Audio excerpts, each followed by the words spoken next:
Bismillahirrahmanirrahim. Assalamualaikum warahmatullahi wabarakatuh.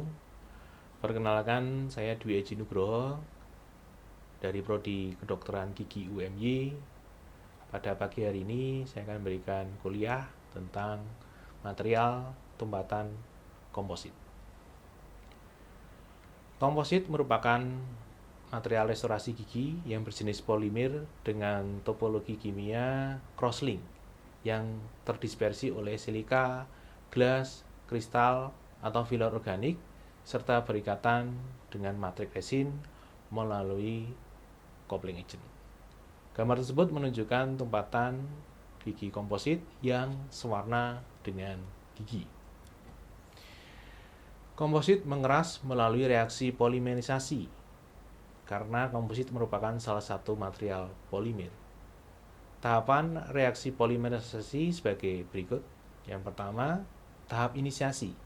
Tahap ini monomer bereaksi membentuk radikal bebas akibat dari aktivasi sinar.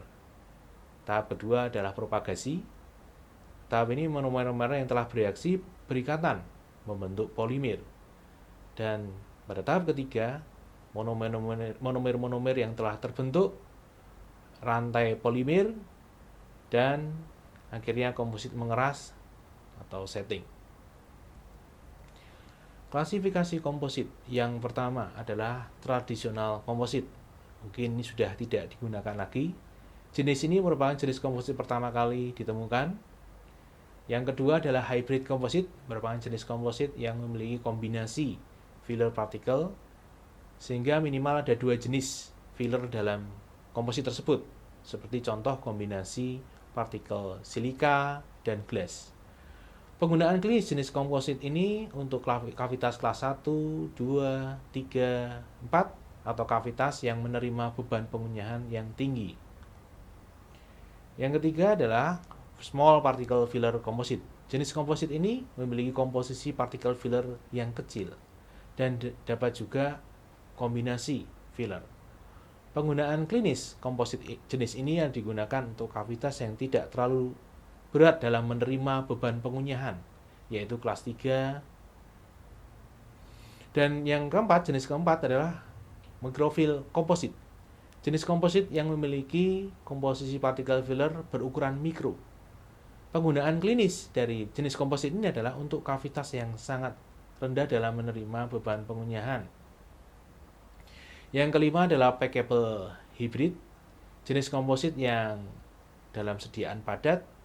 Kemudian jenis yang lain adalah flowable hybrid komposit, jenis komposit ini adalah sediaan cair sehingga digunakan pada area atau kavitas yang kecil, sulit dijangkau oleh alat kedokteran gigi.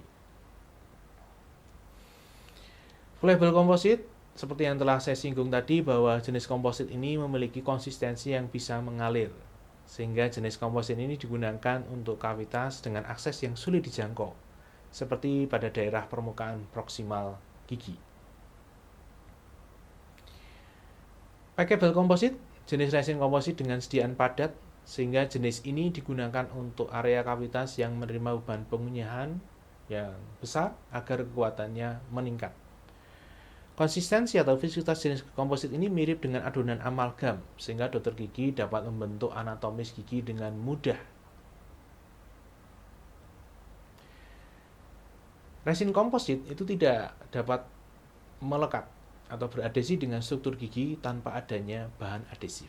Sehingga manipulasi resin komposit didahului dengan aplikasi bahan adhesif. Bahan adhesif tersebut antara lain etsa asam dengan kandungan asam fosfat, sehingga dapat membentuk mikropit di enamel. Yang kedua adalah primer.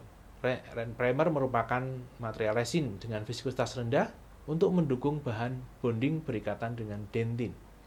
Kemudian dentin bonding agent, material resin yang digunakan untuk mengkondisikan dentin agar dapat berikatan dengan resin komposit. Karakter atau sifat material tumpatan komposit ini, tumpatan gigi komposit dapat berubah warna karena komposit memiliki gugus hidroksi yang mampu menyerap air, sehingga jika pasien sering minum minuman berwarna atau makan makanan yang berwarna maka akan lebih cepat mengalami perubahan warna. Kemudian kekuatan tarik dan kekuatan tekan komposit lebih rendah daripada tumpatan amalgam. Tumpatan komposit juga akan tampak radiopak jika dilakukan ronsen karena ada kandungan barium dan strontium dalam komposit tersebut. Komposit juga akan mengalami polymerisasi shrinkage atau pengerutan saat terjadinya polimerisasi, sehingga akan timbul marginal leakage atau kebocoran tepi. Karena ini bocor tumpatannya, maka dapat menimbulkan karies sekunder. Jika kandungan bis GMA dalam komposit itu banyak, maka polimerisasi shrinkage yang terjadi, yang dialami pada komposit itu akan minimal. Kemudian tentang biocompatibility dari resin komposit cukup baik. Jika dentin yang berbatasan dengan pulpa tertutup rapat oleh lining seperti glycerin semen, maka komposit tidak menimbulkan iritasi pada pulpa. Kemudian reaksi alergi terhadap komposit sangat jarang ditemukan.